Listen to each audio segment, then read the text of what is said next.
ছাত্ৰ ছাত্ৰীসকল ক্লাছ 10ৰ ছমহীয়া পৰীক্ষাত আহিবলগীয়া 2023 চনৰ ছমহীয়া পৰীক্ষাত কি আহিব তাৰ চিলেবাছখন মই দিছোঁ।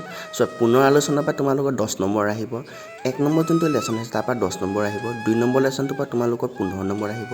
3 নম্বৰ লেচনটোৰ পৰা তোমালোকৰ 10 নম্বৰ আহিব। 4 নম্বৰ লেচনৰ পৰা তোমালোকৰ 10 নম্বৰ আহিব।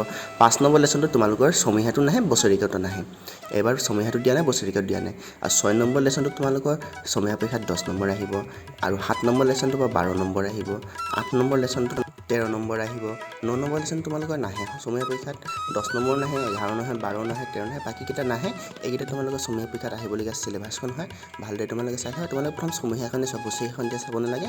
ছমহীয়াখনৰ কাৰণে তোমালোকে ট্ৰাই কৰা, যিহেতু ছেপ্টেম্বৰৰ 20 বা 18 তাৰিখৰ পৰা এক্সামটো তোমালোকৰ ষ্টাৰ্ট হ'ব। তোমালোকে ভালদৰে চাই ল'বা আৰু লিখি ল'বা, আৰু যদি কিবা বুজি নাপাবা মোক ক'বা।